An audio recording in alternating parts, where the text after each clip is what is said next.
전투를 해야 되는데 다 산이에요. 저기까지 어떻게 군대를 어떻게 보내야 되느냐. 바로 이때 미국의 CIA가 본격적으로 개입합니다. 그럼 누가 아프가니스탄을 다스릴 거예요? 탈레반이 와서 이미 큰 조직들이 다 서로 힘을 빠졌기 때문에 비교적으로 작은 조직이 정권을 잡은 거죠. 삼국지도 결론적으로 보시면 조조나 비비가 이기진 않아요.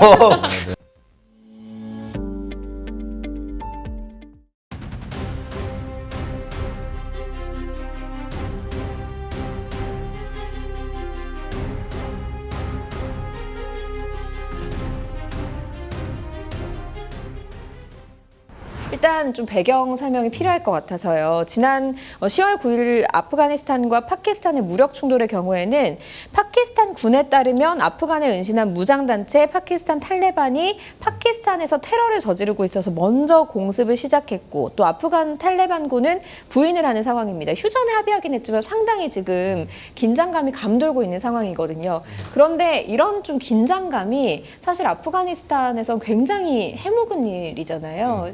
알바고 기자님, 이게 민족을 좀 알아야 된다면서요. 네, 일단은 아프가니스탄에 있는 민족 구성을 보시면요, 한 40%나 45% 정도 파시툰족이 있어요. 파시툰족. 네, 네. 그 파시툰족이 동시에도 아프가니스탄 아니고 파키스탄 안에서도 한 몇 천만 명 정도 있고요.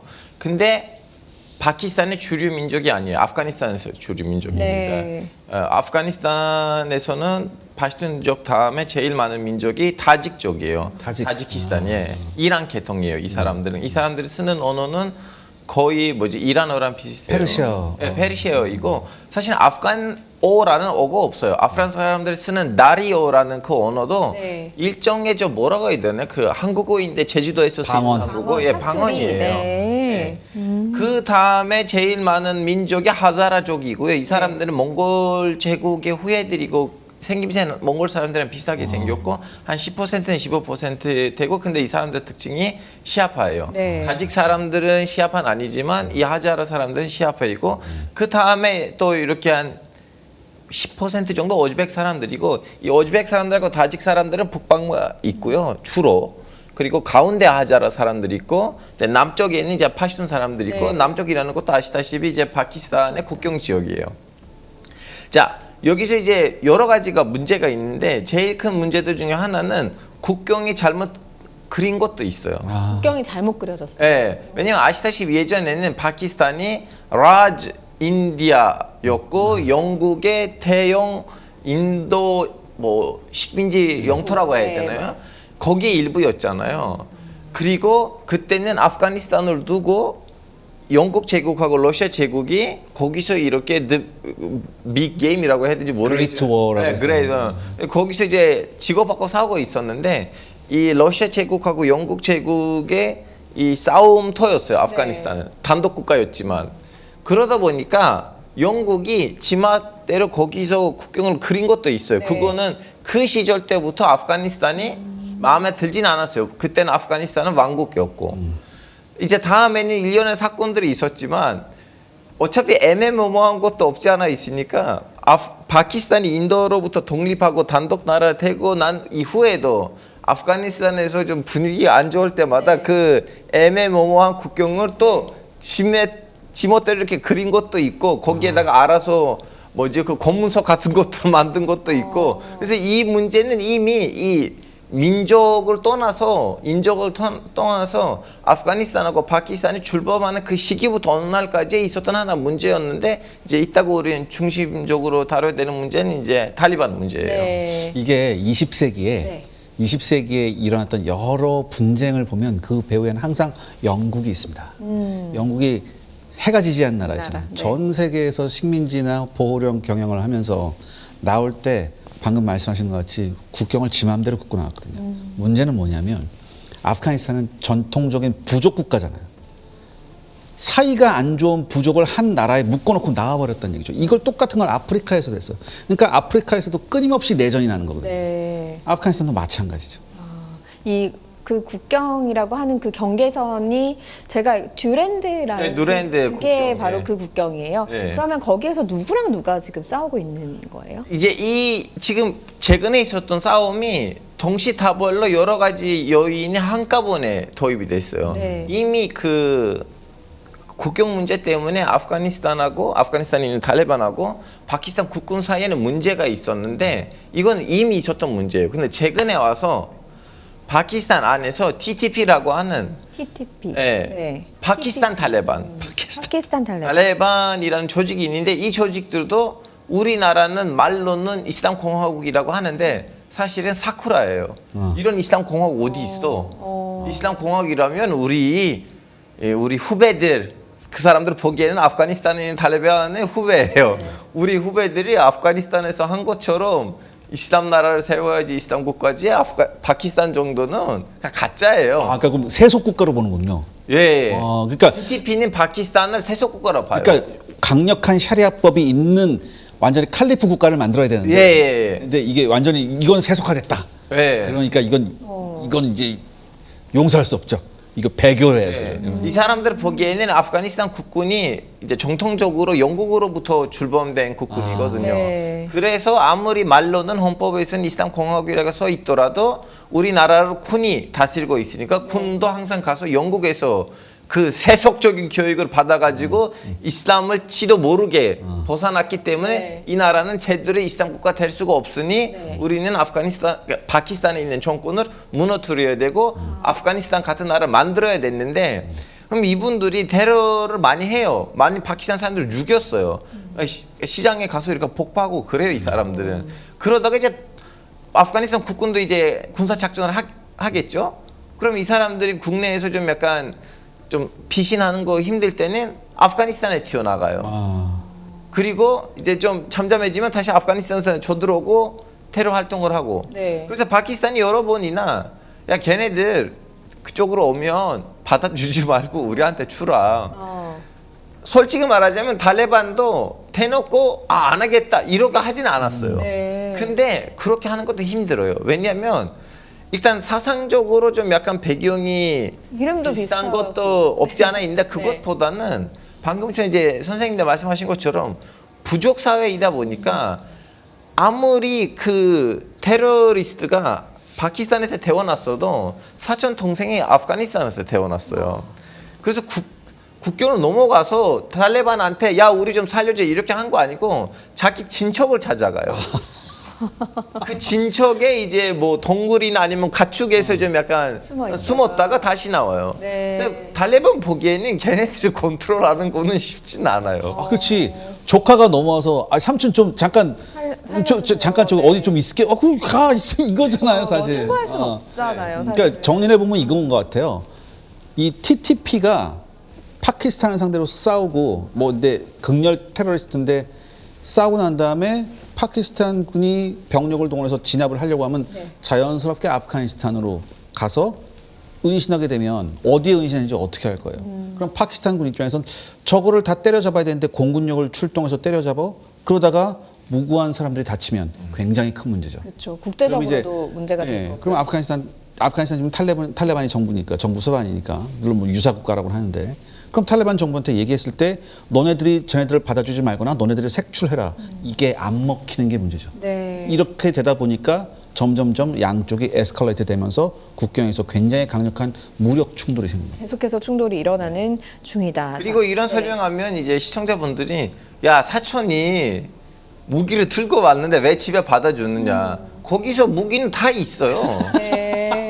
그 AK-47은 그냥 거기서 막대기 같은 거예요. 그 등산할 때 쓰는 지팡이 같은 느낌이에요. 네. 그래서 누가 이렇게 무기를 왔다고 해서 그쪽 동네는 그 뭐지 너무 무기 당연한- 소유율이 너무 높은 거니까 테러리스트하고 일반 사람을 구분하는 건 쉽진 않아요. 그 동네에서. 내가 테러리스트다 하고 오지는 네. 않으니까 그래서 그것들을 좀 막아내기가 어렵고 뭔가 적극적으로 색출하기도 어렵고 지금 그런 상황이다라는 네. 말씀이십니다. 그러면 이제 과거로 조금 넘어가서 우리 역사적으로 사실 아프가니스탄을 이야기를 하면 저도 이제 신문 기사에서는 제국의 무덤이다 이런 키워드를 가장 많이 봤던 것 같아요. 일단 먼저요 두 분 아프가니스탄의 43년 전쟁이라고 해야 되나 분쟁을 총평을 좀 해보신다면요. 정평을 하기엔 아직 이른다고 봐요. 왜냐면 아직도 진행 중이에요. 네, 지금까지만 지금까지 그냥 세계 정세를 바뀌었어요. 지금 아프가니스탄이 현재 중동에 있는 그 분쟁의 기원이기도 해요. 지금 시리아 내전이라든가 나머지 내전들을 보시면 다 한때 와서 아프가니스탄에서 전쟁했던 애들이나 아니면 그 사람들의 후배들이에요. 네. 그래서 아프가니스탄에 있었던 그 소련 침공 그리고 소련 침공 이후에 서양 세계가 우리는 대놓고 가서 소련이나 싸우면 안 되니까 양쪽도 이제 핵 보유국이에요.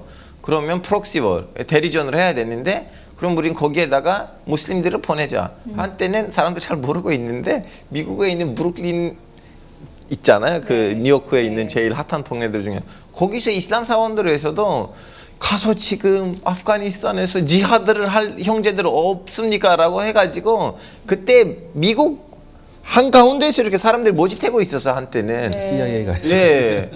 물론 뒤에는 CIA 있긴 있었는데 결론적으로 그때의 그 흐름이 오늘날의 테러리즘을 너무 보편화시켰어요. 네, 그때는 그런 것들이 있었다. 또 사실 이 아프가니스탄이라는 말을 우리가 가장 많이 들었던 게 소련과 아프가니스탄이 전쟁을 하면서 지금 굉장히 중요한 말씀을 이제 우리 알파고 씨가 해주셨잖아요. 네. 제국의 무덤이었다. 네. 이 마지막 제국의 무덤이 됐던 게 미국 이전의 소련이었습니다. 근데 이 70년대 냉전기가 굉장히 중요해요. 사실 이 아프가니스탄은 이때 70년대 때 모든 전통 기반이 흔들리고 있었습니다. 이 자히르 왕은 발음이 굉장히 어렵습니다. 자히르. 근데 이 사람은 사실 좀 온건적이고 점진적인 근대화를 하려고 했었어요. 그리고 부족하고 이슬람 권위와 국가 권력을 좀 균형 있게 하려고 굉장히 노력했던 사람이에요. 네. 그리고 외교에 있어서는 좀 중립을 하면서 서방 진영과 이제 공산 진영 양쪽에서 좀 이제 원조를 받을 수 있을까 이걸 고민했던 사람인데 문제는 누구냐? 사촌 중에 나우드 칸이라는 사람이 있었는데 얘가 1973년에 혁명을 일으켜요. 혁명을 일으켜서 뒤집어 엎고 권력을 잡았는데 네. 문제는 이 나우드 칸이 사회주의 사상에 경도되는 인물이었어요. 그래서 초기에는 공산주의 세력과 결탁을 하죠. 결탁을 해서 협력을 했지만 곧 균열이 생깁니다. 그러니까 어떻게 균열이 생기냐. 이 다우드 칸도 일단 권력을 잡고 보니까 이렇게 공산 쪽에 계속 붙었다가는 우리가 좀 우리나라 그러니까 이게 좀 앞으로 좀 내가 챙길 돈도 적고 국가 발전하는데 좀 문제가 생길 것 같으니까 미국하고 좀 얘기를 해볼까? 이런 생각을 가졌는데 이런 관계 개선 시도는 모스크바, 특소련 입장을 봤을 땐 굉장히 불쾌하죠. 그래서 동시에 이 다우드 칸은 누구하고 협력했었냐면 당시에 아프간 내부의 좌파 세력인 인민민주당이라고 있었습니다. 이게 PDPA라는 조직인데 여기에는 온건파하고 강경파가 있었어요. 온건파에는 카르말이라는 사람이 온건파를 이끌고 있었고 강경파는 아민이라는 사람하고 타라키라는 사람이 이끌고 있었습니다. 그런데 1978년에 이 강경파, 이 아민하고 타라키가 이끄는 강경파가 다우드 칸을 몰아냅니다. 몰아내고 권력을 잡아요. 계속 뒤집혔네요. 네. 권력을 잡은 다음에 근데 이 PDPA가 뭐예요? 이거 공산 그거잖아요. 그러니까 대대적인 개혁을 합니다. 아프간 내에서. 뭘 하냐면 토지 개혁, 부족 지도자 숙청, 이슬람 성직자 탄압, 여성 교육 확대 이런 공약을 내세웁니다. 이게 전형적인 사회주의 국가가 혁명에 성공하고 나서 가장 먼저 하는 게 이거잖아요. 이걸 하는데 자, 근데 이런 이념적인 게 당시 아프간에서 대다수의 농촌이나 부족 종교 지도자한테는 허용될 수 없는 거죠. 특히 여성의 인권을, 여성한테 교육을 말도 안 되는 거였습니다. 그래서 곳곳에서 반발이 일어나기 시작하고 이 반발이 전국적 봉기로 일어납니다. 그리고 거의 내전 상태로 가거든요. 그러니까 이렇게 되니까 이때 파키스탄은 이걸 딱 보고서 그렇다면 요 혼란한 틈을 사용해서 아프가니스탄에 우리 세력을 좀 더 확장시켜야겠다고 파키스탄이 생각해서 파키스탄 정보부도 여기에 개입을 하게 됩니다. 그래서 이렇게 되니까 이 아프가니스탄의 중앙정부 통제력이 점점 약화가 됐죠. 게다가 이 PDPA 내부에서도 권력 투쟁이 발생해요. 아까 강경파가 권력을 잡았다고 그랬잖아요. 아민하고 누구죠? 아민하고 타라키가 했는데 타라키가 아민한테 암살당합니다. 왜? 태양이 두 개 있을 수는 없잖아요. 그렇죠. 암살당하고 모스크바는 이렇게 되니까 아민이 딱 권력을 잡았는데 이때 모스크바는 소련은 아민을 더 의심해요. 왜? 아민이 모르게 미국하고 접촉하고 있다는 소문이 돌았었어요. 그래서 이 소련이 결정을 하게 되죠. 야, 그대로 놔둬서는 안 되겠다. 만약에 아민이 계속 권력을 잡아서 친서방 성향의 정부가 아프간에 들어서게 된다면 우리 소련의 중동의 입지는 더욱더 줄어든다. 그래서 소련 지도부 당시에는 이제 브레즈네프 서기장 그다음에 KGB 국장하고 같이 아프간 사회주의 혁명을 보호한다는 명분하에 전격적으로 군사작전을 아프간에 하게 됩니다. 즉 네. 아프간을 침공하게 되죠. 네. 그래서 아까 온건파 중에 카르말이 있었잖아요. 카르말을 내세워요. 그래서 바로 1979년 12월에 소련군이 카불 국경을 넘어서 대통령궁을 점령하고 바로 어떻게 해요? 아민을 사살해버립니다. 사살해버리고 공식 발표를 하죠. 우호국 요청에 따라 형제적 지원이었다라고 하지만 이건 한마디로 뭐예요? 사실상 정권 자체를 무너뜨리는 거였거든요. 그러니까 또 소련군이 들어왔다? 아프간 사람들이 보기엔 뭐예요? 이것도 압제자가 와서 사상을 강요하는데 그 사상이 전혀 우리 부족의 전통과는 맞지 않는 것. 네. 우리 이슬람의 이념과는 교리와는 맞지 않는 그런 압제자가 들어왔다라고 생각돼서 이때부터 기나긴 소련 아프간 전쟁이 시작됩니다. 네, 사실 이제 소련이 침공하고 나서 미국도 가만히 있진 않았을 것 같거든요. 미국은 이때 당시에 어떤 걸 했나요? 이때 당시에는 우리는 지금 파키스탄에 가면 진중 네. 하잖아요. 근데 사실은 파키스탄이 진중 라인을 이렇게 살짝 이렇게 기울어진 거는 최근 일이고 예전에는 파키스탄이 너무나 강력한 진서방 국가였어요. 뭐 예를 들면 파키스탄이 독립하자마자 파키스탄, 이란, 튀르키예, 영국, 센트코라는 그 군사 그 조직을 만들었었거든요. 네. 어떻게 보면 영국 라인이었어요. 그거는 반공을 우리끼리 일단은 뭉쳐야 된다. 반공이 너무 중요하다. 이런 식으로. 그 당시에도 파키스탄은 아직도 친서방이었기 때문에 네. 그리고 반공이다 보니까 자기 위에서 공산주의 국가가 있으면 파키스탄 입장에서는 자기 안보의 위협이에요. 그래서 서양 사람들이 와서 파키스탄을 이렇게 두드리지 않아도 파키스탄이 아프가니스탄에 있는 이 상황을 그냥 지켜볼 수가 없었고 때마침 뭐 서양도 그런 입장이다 보니까 파키스탄이랑 같이 협력을 해가지고 파키스탄 내부에다가 개입을 했어요. 개입했을 때 제일 쓸모 있었던 부족이 패시톤족이에요. 왜냐면 자기 나라에서도 한 2천만 명 정도 패시톤 사람이 있다 보니까 네. 힘들지 않았고 수많은 조직들이 있는데 우리가 지금 탈레반을 알고 있어요. 사실은 탈레반만 아니었어요. 조직들이 많았고 탈레반의 특징이 뭐냐면 탈레반의 정신적인 뿌리는 사실은 인도에 있어요. 네. 인도에서 나우밴드라는 학교가 있거든요. 이 학교는 신학교고 아직도 활발하게 열심히 하고 있는데 이 학교의 신학은요 사우디랑 비교 안 될 정도로 너무 보수적이에요. 아마 제 보기에는 지구상에서 제일 보수적인 신학을 가르치는 신학교는 그 학교가 아닐까 싶어요. 네. 근데 그 학교에서 나왔던 애들이 좀 약간 성교라고 해야 되는지 모르겠지만 가서 그 학교의 지부들을 만들거든요. 그래서 그 학교의 지부들을 만든 것들 중에 하나는 또 파키스탄이었는데 바로 파키스탄에 와서 교육을 받았던 애들이 다음에 이제 아프가니스탄에서 그 탈레반을 만들었어요. 탈레반이 하는 말이 뭐냐면 우리는 나우반드 계열이다. 그런데 지금은 그 학교는 아니요 우리는 니네들이랑 성교 그렇죠. 큰일 나죠. 손기, 네. 손절. 네. 그러다 보니까 아직도 그 나우반드라는 학교는 인도발이지만 파키스탄에서도 자기 지지 기반이 있고 거기다 학교들도 있고 이제 거기서 이제 아프가니스탄에 있는 탈레반이 생겼는데 오늘날에 이 학교 라인이 아직도 이렇게 보수적으로 움직이고 그 당시에도 이제 보수적인 면이 있다 보니까 너무 쉽게 네. 성전이라는 단어를 받아들이게 됐고 이제 그 성전이 왜 필요한가? 이제 소련군은 공산주의 군이고 공산주의는 무신론자이고 이슬람교에서는 사실 다종교에 대해서는 신경 안 써요. 근데 무신론주의를 받아들일 수가 없어요. 이슬람교에서. 네. 그래서 야 우리는 무신론으로 살고 있으니까 우리는 뭉쳐야겠다.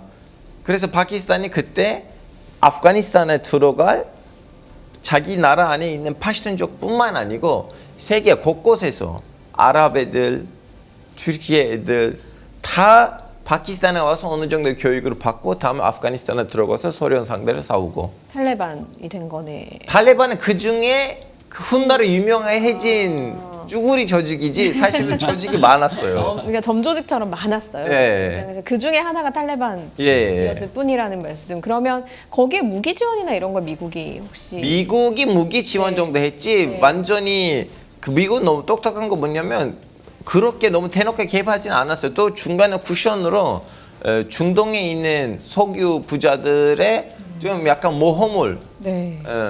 찾아다니는 젊은이들을 썼어요. 그래서 돈도 사실은 중동 아랍 사람들한테 왔어요. 네. 제일 대표적인 사례는 이제 오사마 빌 라덴이에요. 오사마 빌 라덴의 아버지는 사우디에서 석유 부자 아니에요? 석유 부자니까 그 부동산 그 건설업 재벌이에요. 그 한국으로 따지면 삼성 같은 그런 대기업. 트럼프네요, 부동산 트럼프 재벌. 맞아요. 정확히 말하자면 트럼프예요. 네. 그런데 지금 이제 얘기를 들어보니까 결국에는 이것도 일종의 민중봉기죠. 네. 그 민중봉기와 정규군이 지금 싸움이 붙고 있는 거잖아요. 네, 곳곳에서 네. 조직이 많았다고 하니까. 그러면 보통 역사 속에서는 누가 좀 유리해요? 당연히 정규군이 유리할 것 같은데 네. 이 아프간의 지형이나 아프간 사람들을 살펴봐야 돼요. 방금 알파고 씨 말씀드렸잖아요. 그냥 지팡이 짚고 다닐 때 AK-47 들고 다닌다. 아프간 사람들의 특징이 뭐냐면 이게 유목민족이고 부족국가 개념이기 때문에 자기 자신, 자기 마을 자기들이 지키는 거예요. 그래서 대부분 아프가니스탄은요, 아동이, 특히 남성의 아동이 10세가 넘으면 총을 다룰 줄 알아야 됩니다. 집에 그래서 대부분 총이 많아. 굉장히 그래서 많아요. 무기가 아까 많다고 그리고 예전 영국 식민지 시절부터 썼던 영국제 리엔필드 소총이 대부분 집에 다 깔려 있었습니다. 더군다나 소련군이 앞딱 가서 보니까 전투를 해야 되는데 다 산이에요. 네. 더군다나 산이 다 수목 한개에서 위에 있는 거예요. 그러니까 저기까지 어떻게 군대를 어떻게 보내야 되느냐. 말도 안 되거든요.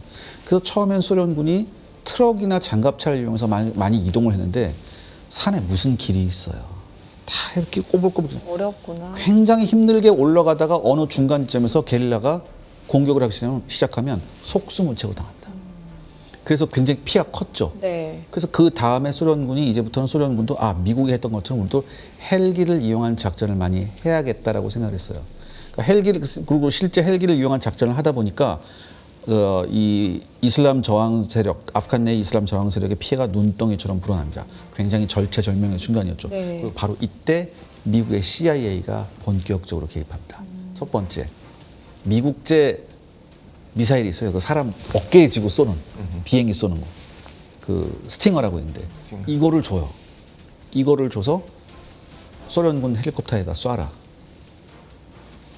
굉장히 조작이 간편하거든요. 네. 어느 한 날 소련군 헬리콥터가 떴는데 사방에서 미사일이 수수깡 날라오듯이 날라옵니다. 그래서 소련군 헬리콥터가 굉장히 큰 피해를 입어요. 그리고 이때 미국이 중국으로부터 굉장히 싼 가격에 중국제 AK가 있습니다. 56식이라고. 중국제 AK와 알라의 요술봉이라고 하는 RPG-7 대전차 로켓. 이거를 대량으로 구입해서 이슬람 반정부군한테 넘겨줍니다. 소련군하고 싸우라고. 이게 굉장히 치명적이었죠. 소련군. 보통은 정규군이 좀 유리한데 네. 미군의 좀 든든한 지원을 받았던 것도 정규군이 싸우기 좋은 건 뭐냐면은 프런트 라인이 딱 있어. 적도 정규군이고 프런트 라인에서 치고받고 하는 건 정규군이 잘해요. 네. 하지만 이렇게 게릴라들이 치고 빠지고 숨고 막 이렇게 하는 건 정규군이 굉장히 버겁습니다. 이 늪에 빠진 게 베트남전에서의 미군이었고 아프간에서의 소련군이었어요. 네.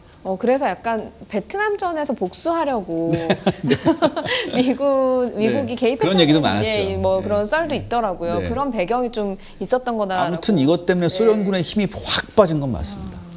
이런 상황에서 그러면 사실 무기를 지원을 했던 거잖아요. 무기 지원을 한 게 앞서서 이제 이름이 언급됐는데 오사마 빈 라덴을 좀 키워준 꼴이 됐다는 평가도 있더라고요. 왜냐하면 그 아프간이라는 동네는 파키스탄이랑 연결이 있지만 근데 그렇게 아랍 지역이랑 연결이 돼 있지는 않아요. 네. 뭐 아프가니스탄에서 공산주의 정권이 수립돼도 뭐 단장 아랍 국가들한테 무슨 영향이 없잖아요. 아무런 상관은 없는 동네예요. 그냥 같은 이슬람권 뿐이지 그렇다고 해서 뭐 인도네시아랑 상관이 없잖아요. 아랍 사람들은.